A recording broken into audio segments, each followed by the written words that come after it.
Assalamualaikum warahmatullahi wabarakatuh. Waalaikumsalam warahmatullahi Jadi wabarakatuh. hari ini mungkin akan kita buat video untuk membahas manajemen bersama dengan salah satu dosen di Universitas atau Ya, salah satu di Universitas di Garut. Garut aja gitu ya. Jadi beliau dosen manajemen.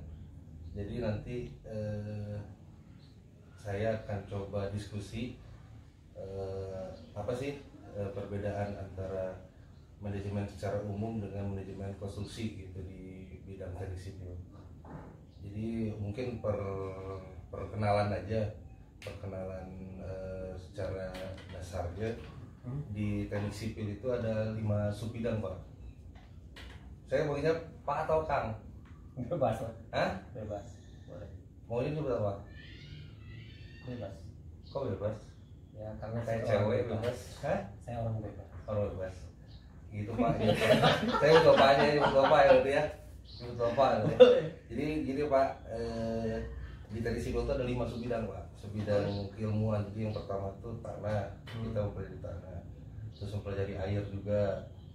Terus mempelajari struktur, lalu ada jalan, transport, sama manajemen. Nah, manajemen di sini, manajemen konstruksi itu lebih ke gimana ya? Lebih ke perencanaan gitu Pak, perencanaan, terus mengorganisasikan, terus apa ya, mengontrol sama memberikan materi gitu, arahan gitu ke orang implementasi. Nah, maksud saya apakah di manajemen aslinya itu seperti apa gitu Pak, di ilmu manajemen yang Bapak berikan ke mahasiswa Bapak di mana di kampus itu seperti apa gitu Pak? Ya kalau secara definisi, ya memang lah banyak lah, kita bisa lihatnya di Google, buku juga banyak, e-book juga banyak. Kalau kita bahas secara garis besarnya saja, manajemen itu perencanaan, pengorganisasian, pengaturan. Ya, kalau misalkan kata dosen saya dulu, manajemen itu adalah memproses, mengolah untuk mencapai satu tujuan. Mengolah itu berarti mengolah apapun gitu ya? Ya, mengolah apapun. Karena kan di manajemen nanti ada lagi MSDM, manajemen sumber daya manusia, ada lagi manajemen proyek, kemudian kalau di teknik sipil ada lagi manajemen konstruksi. Ya lebih ke manajemen proyek juga. Iya. Berarti dasarnya mah sama berarti Pak ya, maksudnya manajemen secara umumnya itu ya secara umum memang mengolah, mengatur, mengorganisasikan, yang merencanakan juga sama. Merencanakan. Kalau merencanakan di sini, kalau misalkan yang Bapak sering disampaikan ke mahasiswa tuh berarti contohnya gitu. Contohnya secara sederhana ya. Kalau misalkan ke mahasiswa itu harus relate dengan kehidupan nyata, maksudnya harus yang mereka sering alami ya. Contohnya misalkan kita punya tujuan, ini kita menerapkan manajemen secara global ya. Kita punya tujuan misalkan dari Garut mau ke Jakarta. Ya, kalau digunakan ilmu manajemen, yang pertama kita akan tahu supirnya siapa, kemudian kendaraan yang akan kita gunakan kendaraannya apa, kemudian uang untuk bahan bakar sudah disediakan. Nah, kemudian kita akan bawa apa aja di kendaraan itu untuk mencapai tujuan misalkan dari Garut. Nah, itu salah satu manajemen secara keseluruhan. Maksudnya ya secara kita tahu mengatur SDM-nya, misalkan supir, ya driver itu adalah SDM, manajemen SDM, sumber daya manusia. Kita pilih supir yang mana, apakah dia tahu lokasinya, apakah dia tahu rutenya. Kemudian kita pilih kendaraan, berarti itu adalah alat yang kita gunakan untuk mencapai tujuan. Itu ada di manajemen proyek, pemilihan alat, dan lain-lain. Nah, seperti itu contoh paling simpelnya. Berarti di setiap kehidupan, maksudnya kehidupan sehari-hari juga kita emang udah belajar juga Pak ya? Iya, sudah manajemen secara global gitu Pak ya? Sudah pasti. Soalnya gini sih Pak, kayak misalkan perencanaan nih, jadi perencanaan kalau di konstruksi gitu kan, jadi ada kita mulai dari perencanaan, dari perencanaan kita misalkan udah A B C D E sampai Z misalkan, nanti masuk ke pengorganisasian nih, pengorganisasian itu maksudnya jadi kita memilih siapa sih orang yang pas gitu di misalkan di pekerjaan A, pekerjaan B, C sampai Z itu ada orang-orangnya gitu. Nah dari situ kan kita nanti akan coba kasih apa ya, kasih wawasan gitu. Jadi apakah sesuai dengan jadi menyesuaikan persepsi gitu Pak, persepsi antara kita yang merencanakan dengan nanti yang mengoperasikan di lapangan. Nah kadang gitu di manajemen konstruksi ini sendiri nggak match gitu lah nih cara. Jadi apakah nanti kalau misalkan nggak match ini kayak gini, apakah ada ilmunya gitu nggak, maksudnya di manajemen sendiri gitu. Kalau misalkan mengatasi miss antara perencana sampai ke nanti hasil gitu Pak. Kalau sebelum situ ya, saya ada satu quote yang memang cukup terkenal, cuman saya lupa lagi siapa yang mencetuskan quote-nya. Bukan ini ada bukan dadangnya ya. bukan.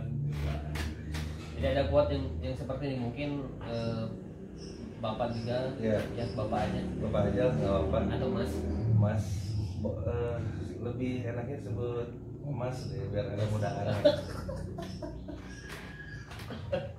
Kalau ya Mas Rido juga sudah tahu, mungkin ada istilah right man right place. Yang artinya orang yang tepat di lokasi atau di divisi atau di tempat yang tepat. Right man right place ya, seperti itu. Nah kalau misalkan terjadi miss, kita salah penempatan ya, kalau misalkan kita salah ini, ada teori waterfall. Saya lupa lagi itu siapa yang bikin waterfall.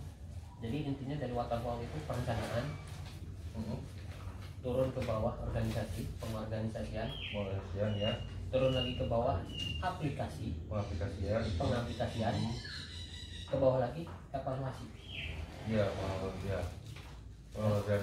Perencanaan, perencanaan, turun bawah pengorganisasian, turun lagi aplikasi, turun lagi evaluasi. Nah di evaluasi kalau misalkan kita ada yang salahnya di mana nih?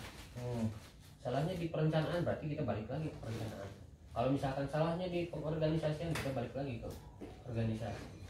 Kalau misalkan salahnya di aplikasi, berarti kita balik lagi ke aplikasi. Nah itu ada teori. Teorinya. Waterfall itu. Teori waterfall. Tapi kalau misalkan di apa ya, diotomatiskan ke sipil gitu, ke konstruksi kan, misalkan teori waterfall itu kita sudah di perencanaan di pengaplikasian kita ada miss bla bla bla bla, kita nggak mungkin lagi balik ke sini gitu Pak, apa gimana ya? Jadi kayak misalkan nih kita udah merencanakan pengecoran misal ya, pengecoran misalkan tiba-tiba pas saat pengaplikasian itu ada kesalahan teknis misalkan karena ada human error atau misalkan ada yang terlewat atau apa gitu. Kan kita nggak mungkin lagi ini, maksud saya bisa aja balik, tapi kan jatuhnya ke biaya dan waktu, maksudnya ke manage waktu apa ya, mengolah waktu sama biaya kan jadi lebih double gitu, jadi lebih mahal. Nah itu apakah gimana gitu mengantisipasi gitu secara ya, maksudnya secara manajemen secara umum gitu. Secara logika pasti kita balik lagi ke perencanaan ya. Karena ketika misalkan ada miss, kerusakan atau human error, ternyata misalkan pintu yang harusnya sebelah kiri jadi sebelah kanan, misalnya. Misalnya terus kita oh ini salah nih, kita balik lagi ke rencana, kita mau bongkar ini gimana caranya, kita pakai perencanaan kan, gimana caranya biar cepat waktu, cepat minimal biaya, ya. Kemudian misalkan murah ongkos misalnya, ya. Balik lagi kan itu rencana. Maksudnya betul ya. Kemudian baru ke organisasi. Nah di pengorganisasian kita jadi pemilihnya, ya. Misalkan ini dulu salah tuh misalkan ya, yang human error si A misalkan, wah kita ganti nih jadi si B, itu di pengorganisasi. Kemudian aplikasikan langsung. Berarti memang tidak mungkin kalau misalkan nanti kedepannya ada perubahan struktur organisasi itu emang ini ya Pak ya. Makanya sebelum kita masuk di sebuah perusahaan, di sebuah instansi, ada namanya wawancara. Ya, kemudian kita diwawancara sama HRD dan lain-lain. Nah itu fungsinya untuk pengorganisasian, agar kita bisa menempatkan orang yang tepat di tempat yang tepat juga. Ya, right man right place. Jadi jadi emang penting gitu Pak, maksudnya si menentukan orang ini gitu Pak. Ya, betul. Soalnya kadang kalau di lapangan gitu, maksudnya yang pengalaman saya, kalau di lapangan kan nggak ada satu wadah yang belum gitu satu departemen yang belum ini, kita comot aja orang atau misalkan pindahin sini dulu supaya kelihatan ada gitu maksudnya. Nah itu yang banyak sekali lah sebetulnya di perusahaan-perusahaan kita itu, khususnya di Indonesia ya. Kita berbicara tidak hanya sebagai Kabupaten Garut, tapi di Indonesia banyak sekali bukan melenceng ya, tapi salah penempatannya saja. Gitu. Karena mungkin dia kenal, karena mungkin dia apalah dan segala macam. Ya, sebenarnya kalau misalnya kayak tender misalnya, kita tender ternyata dibutuhkan bla bla bla gitu, ada lulusan ini butuh misalkan manajer proyek, butuh ahli apa, ternyata di instansi atau di perusahaan gitu ya, di A B nggak ada gitu nih. Jadi ada orang ini harus sesuai gitu, maksudnya sesuai dengan apa ya yang diminta gitu. Misalkan lulusan apa ini, yang sarjana apa masukin itu. Berarti yang kayak gitu gimana ya, maksudnya benar nggak atau bisa boleh nggak kayak gitu? Sebetulnya kalau entahlah ya, saya kurang tahu kalau secara hukum ya, tapi kalau secara teori itu kurang baik ya. Kemudian ada satu lagi, ketika saya masih kuliah, kemudian dosen saya pun juga sempat berkata seperti ini di sebuah teori. Kalau tidak salah, saya lupa lagi karena cukup lumayan lah. Waktu itu saya 2016 kuliah lulus kuliah S2 ya, S2 2016, sekarang 2020 yang 4 tahun. Jadi dosen berarti dari 2016 ke jadi dosen 2014. Oh, dulu berarti 2014 waktu saya masih kuliah S2, saya jadi asisten asisten dosen. Baru setelah lulus barulah jadi dosen tetap. Nah, ada istilahnya itu seperti ini. Kalau di teori, di buku manajemen sumber daya manusia karangan Gary, saya lupa lagi nama aslinya ya, kalau nggak salah Gary apa gitu, lupa lagi, bisa dicari bukunya. Jadi di buku tersebut itu seperti ini. Kalau di kita ya, di Indonesia khususnya di kita itu ada kriteria untuk seorang karyawan.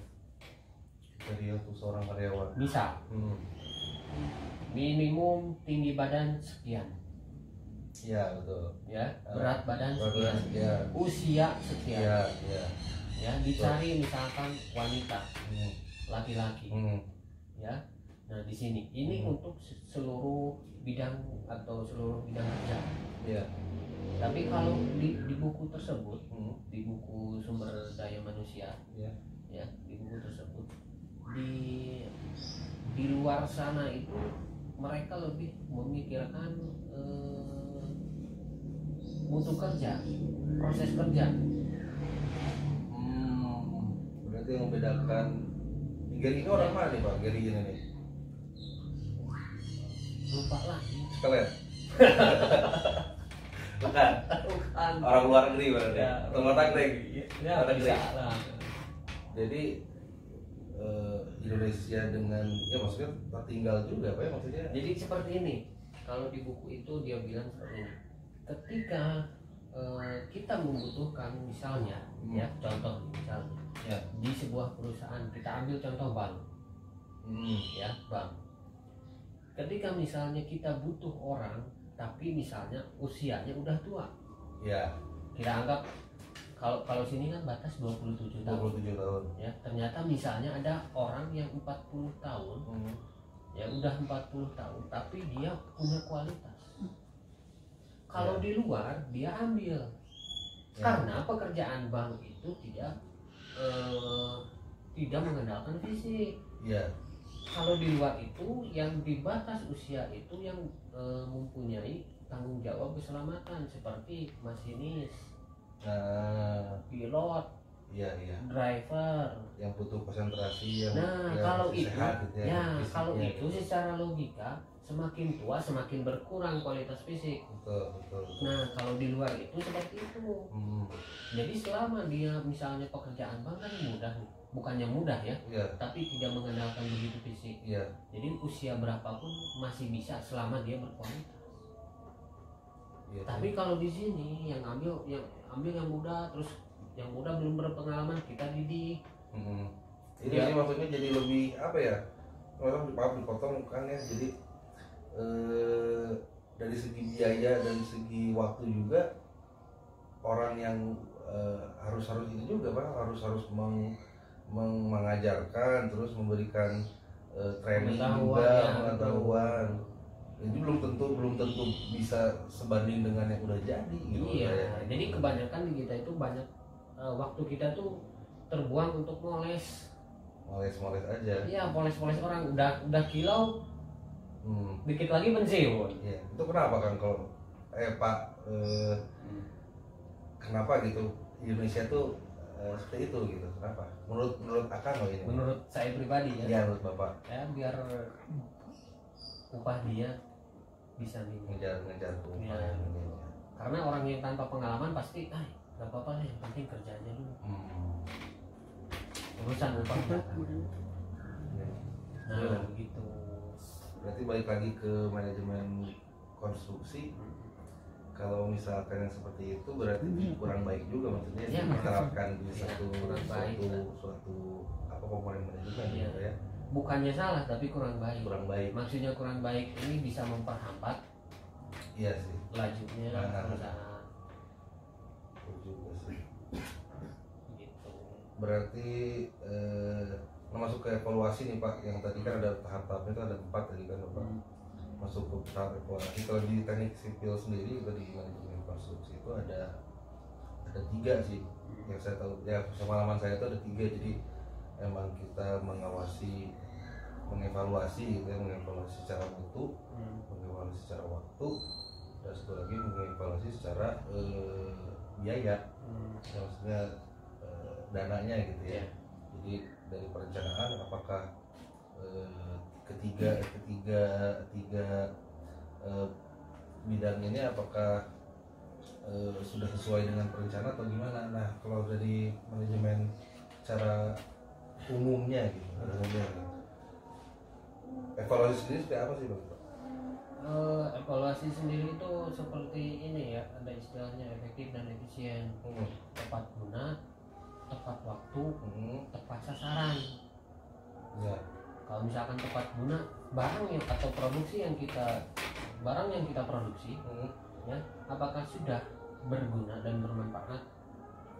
Kalau misalkan kita pakai barang, apakah barang itu nyaman dipakai? Kalau makanan, apakah makanan ini memang masuk di lidah konsumen? Nah, terus tepat guna, tepat waktu, misalnya apakah produksi ini tidak memakan waktu, berapa lama kita produksi, sekian lama misalkan produksi, kemudian berapa lama ketahanan produk barang kita, ya, tepat waktu, kemudian tepat sasaran, apakah pas atau cocok, ya, di tempat pasaran kita. Kalau contoh misalnya kita jualan makanan untuk khusus Priangan Timur atau daerah Sunda, ya kita kasih makanan yang asin-asin. Kalau kita kasih makanan manis itu kurang cocok kalau Sunda, karena secara demografis, secara demografis Sunda itu asin dan lalap-lalapannya. Generasi micin lahirnya di Sunda, di Sunda. Iya. Yang penting gurih. Gurih. Jangan nasangu izin micin ini jadi itu menuju Sunda nama bilangnya. Kalau Jawa kan Jawa Tengah, Jawa ya kalau daerah-daerah provinsi Jawa itu mayoritas manis. Makanya nasi goreng yang jualan kalau misalkan dia orang Jawa biasanya kecapnya kental. Ya lebih banyak kecap. Lebih manis. Nah, itu tepat sasaran tuh. Seperti itu. Itu kita evaluasi kalau misalnya ada perubahan, oh ternyata misalkan rasanya kurang nih, ya berarti gunanya tepat guna misalkan, berarti kita evaluasi lagi, dibikin lagi perencanaannya mau dirubah jadi seperti apa. Ya berarti secara global sih saling keterkaitan juga ya. Kayak maksudnya jadi kalau di saya kan tetap sama juga, ada tepat guna, tepat sasarannya berarti lebih ke timeline waktu gitu, waktu pelaksanaannya apakah sesuai dengan yang ditargetkan, yang direncanakan, terus dari segi uangnya apakah budget yang kita buat di perencanaan sudah sesuai dengan yang dikeluarkan di saat proyek selesai gitu, dan mutu juga gitu maksudnya. Kalau tadi kan masalah rasa, berarti kalau di kita mutu misalnya motornya apanya gitu. Cuman sering terjadi seperti ini ya. Waktu saya ngambil lagi tesis, ya, misalnya di masyarakat kita itu di Indonesia, saya tesis di Kabupaten Bandung Barat, ya, ke UKM. Di kita itu, di masyarakat kita sebetulnya mereka sudah mengetahui teori-teori manajemen, cuman mereka tidak tahu istilahnya.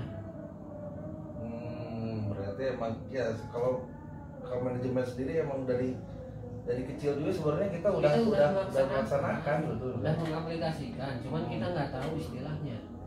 Contoh, waktu saya di UKM, di sebuah UKM di Kabupaten Bandung Barat, saya tanya misalkan, Pak, kalau misalkan Bapak punya order banyak, ya, kemudian kan pegawai Bapak ini cuma 5 orang nih, kalau punya order banyak gimana?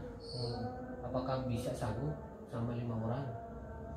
Oh enggak, katanya, dia pinjam karyawan. Jadi ada bisnis keluarga, ya, dia pinjam karyawan ke kakaknya. Kalau kakaknya misalkan lagi ordernya bisa dihandle dengan sedikit karyawan, dia pinjam ke kakaknya, karena perusahaan mereka itu membutuhkan karyawan yang memang sudah terlatih. Jadi nggak bisa sembarangan ngambil gitu. Nah, jadi dia pinjam ke kakaknya, kemudian misalnya upah per harinya itu misalkan 100.000, kita katakan 100.000. Nah, dia kasih ke kakaknya 100.000, kakaknya dapat dari situ. Dapat juga kakaknya. Nah, secara tidak langsung itu kan outsourcing. Ya. Kemudian misalkan, Pak, ini kalau barangnya udah jadi gimana? Ya kita nyimpan aja di tempat-tempat, di warung-warung, di toko-toko. Gitu. Nanti kalau misalkan yang laku baru dibayar, yang laku baru dibayar. Kalau mereka menyebutnya titik jual, tapi kalau secara teori itu konsinyasi. Jadi secara tidak langsung mereka sudah tahu, cuman mereka tidak maksudnya mereka sudah melaksanakan, sudah mengaplikasikan, cuman mereka tidak tahu istilahnya aja. Misalnya aja. Tapi kalau kita misalkan kita berbicara nih di depan masyarakat, waktu saya KKN ya, jadi pembimbing KKN, saya bicara dengan masyarakat di depan masyarakat banyak. Ketika saya pakai istilah, mereka pasti bakal kebingungan. Tapi kalau kita sederhanakan, mereka sudah tahu. Oh iya, saya pernah melakukan itu. Oh iya, saya tahu. Oh iya, saya ngerti. Seperti itu. Sama sih, maksudnya yang kayak gitu tuh ya di dunia teknik sipil juga berarti sama sih, kayak misalkan kita udah terjun langsung ke bawah banget nih Bang. Ke bawah banget, udah mulai misalkan tukang, komando. Ya kita harus menyederhanakan bahasa gitu. Soalnya kalau misalkan kita sesuaikan dengan bahasa yang teoritis ya repot juga gitu ngejelasinnya gitu. Berarti emang ada keterkaitan Pak ya, maksudnya emang manajemen konstruksi ini tuh tidak bisa lepas dari ilmu manajemen yang biasa Bapak diajarin ke mahasiswa gitu Pak ya. Dosen saya pernah bilang seperti ini, selama itu ada kata manajemen, cara mengolahnya sama, cuman itemnya yang beda. Jadi mengolah itemnya aja berarti yang bedanya gitu Pak ya. Selama dia ada kata manajemen, cara ngolahnya sama, cuma itemnya aja yang beda. Kalau misalkan kalau di saya berarti ngolah misalkan ada semen, beton dan lain-lain. Kalau misalkan di makanan mungkin ada terigu. Nah itu aja yang beda. Iya sih, berarti emang ya penting juga maksudnya Pak ya mengetahui manajemen ini gitu maksudnya. Jadi soalnya kesepakaman saya tuh di lapangan, kalau misalkan kita udah ya kayak tadi terjun langsung ke tim-tim yang itu menjelaskan kayak gitu. Tapi kalau misalkan udah ada pembelajaran di awal gitu untuk masyarakat, untuk misalkan ya yang bekerja sebagai mandor, terus tukang, nanti misalkan ada laden, apalah jadi tahu juga gitu. Misalnya kalau terjun di bidang apa kita udah tahu gitu nih, seperti ini gitu. Jadi cara memanagenya gitu ya. Sebetulnya ya saya sambung yang penting itu karena kita itu udah tahu, kita udah melaksanakan ya. Nah yang jadi pentingnya itu kenapa kita tidak memperdalam karena kita udah melaksanakan, padahal dasarnya kita udah lakukan di sehari-hari. Contoh misalkan ya yang paling sering, misalnya kita mau beli sesuatu ya, misalkan mau beli sesuatu, contoh beli barang yang bagus atau jaket atau baju yang bagus atau handphone yang bagus, kita udah siapkan budget. Ketika ke sana misalnya ada beberapa kendala atau ada beberapa hal yang harus kita keluarkan uang yang lebih penting. Nah dari situ kita berubah lagi perencanaan diganti kan. Yang tadinya mau beli handphone ternyata ada sesuatu yang penting yang tidak bisa ditunda, kita pakai dulu uang itu untuk itu. Kemudian sering lah, berarti jatuhnya itu ke skala prioritas maksudnya ya. Iya. Berarti nyambung juga nanti ke skala prioritas ini ilmu manajemen. Tapi untuk mendalami ilmu manajemen ini apakah harus kuliah kayak Bapak gitu S2 dulu atau gimana nih? Sebetulnya pendidikan itu penting juga. Iya. Tapi banyak sekali yang harus kita rubah di dalam mindset ya. Mindset masyarakat itu kuliah atau sekolah untuk cari kerja. Padahal untuk bukan cari kerja, maksudnya ketika kita punya karakter yang bagus, ya pengetahuan yang luas, memang kita bisa juga tanpa sekolah, tanpa kuliah. Ya, tapi prosesnya bisa lebih lama. Berarti ilmu tuh ya teman-teman kawan-kawan semua, ilmu tuh gak harus kita cari di sekolah, di kampus, di mana, tapi di mana juga kita dapat ilmu. Yang penting kita bisa menerapkan di kehidupan sehari-hari gitu guys, sebetulnya ya. Terus saya sering seperti ini ya ke mahasiswa atau ke teman-teman ya teman-teman saya yang lain. Saya pernah berdiskusi dengan dosen juga. Dia pernah seperti ini.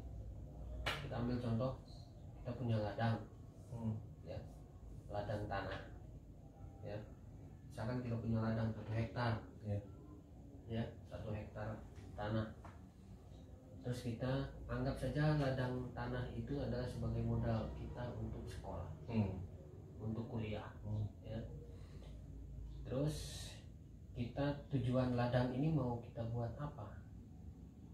Contoh, kalau misalkan kalian sekolah untuk cari kerja, kita ambil logikanya cari cacing, ya, kerja adalah cacing, ya, logikanya seperti itu. Ini ada simulasi lah yang cukup menarik. Kemudian kalau kalian kuliah untuk mencari ilmu karena kalian sukai ilmu tersebut, contoh misalkan saya suka fotografi, saya masuk fotografi. Saya suka misalkan desain arsitektur, saya masuk arsitektur atau sipil, ya.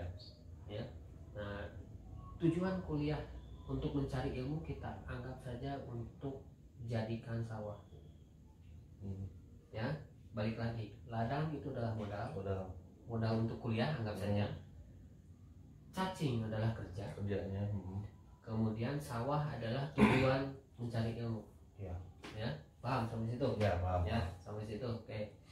Kemudian kalau kita cari cacing, ya, kita akan ladang tanah ini kita akan gali terus. Yang penting dapat cacing biasanya.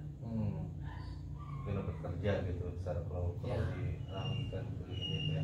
Ya, yang penting dapat kerja. Ya, bodoh amat ladang mau kayak gimana juga, kita gali terus sampai dapat cacing. Satu, ya, simulasi yang kedua, kalau tujuan kita mencari ilmu, dibuatkan jadi sawah ladang ini, kita akan gali secara teratur, oke? Kemudian kita akan kasih siram air secara teratur, ini secara teratur, ya. Sawah jadi, tapi di dalam proses itu kita kadang dapat cacing, kita masukkan. Ya, dapat cacing lagi kita masukkan, atau misalkan dapat hewan yang lain kita masukkan. Tapi kalau kita tujuan untuk cari kerja, cari cacing, kita bakal bodoh amat lah ladang, yang penting dapat cacing. Kalau misalkan syukur kalau dapat, kalau nggak dapat ladang rusak karena kita menggalinya tidak secara teratur. Menarik, ya.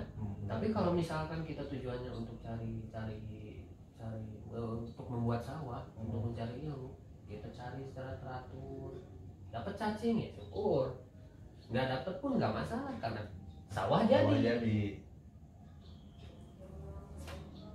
Seperti itu. Ya. Paham saya. Tapi kawan-kawan juga kalau misalkan nggak paham itu bisa tanya di komen, tanya-tanya. Coba ya? Iya, boleh. Jadi seperti itu. Jadi emang pendidikan ini kalau misalkan kita ingin cari ilmu gitu, dan dengan hasil pendidikan kita akan dapat semuanya gitu, Pak. Ya, karena banyak juga lah. Saya pun juga jadi asisten dosen. Ya, maksudnya kita anggap saja asisten dosen itu adalah sebuah pekerjaan. Saya jadi asisten dosen, jadi ya dapat kerja waktu saya masih kuliah. Ilmunya dapat tuh ya. Ya, ilmunya dapat, materinya pun juga dapat.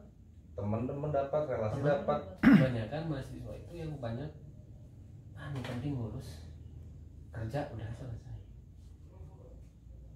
Nggak tahu kalau misalkan kuliah, wah amburadul, nilai, wah absen dan segala macam. Ya kalau misalkan ya.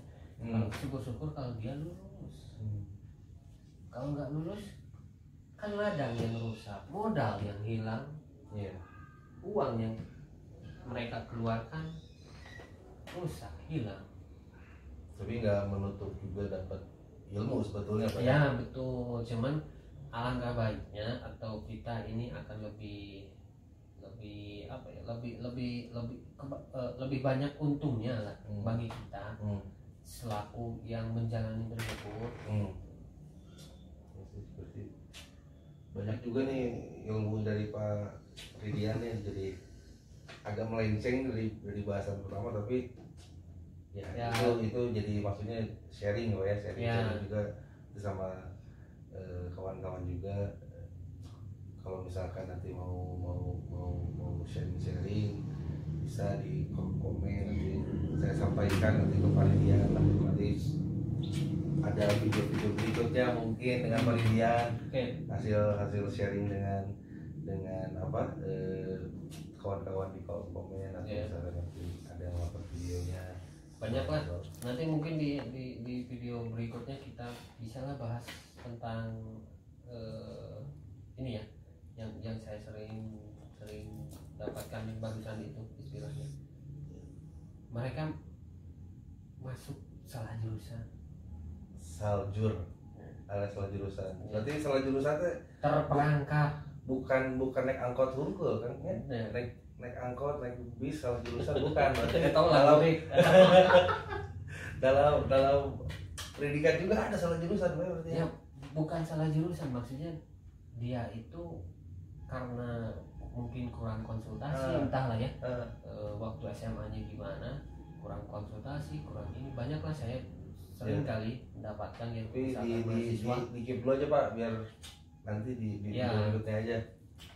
Mungkin itu aja bahasan manajemen gitu ya. Kita jadi membandingkan manajemen konstruksi dengan manajemen secara umumnya dengan ahlinya ahli nih Pak Ridian Gusdian apa ya,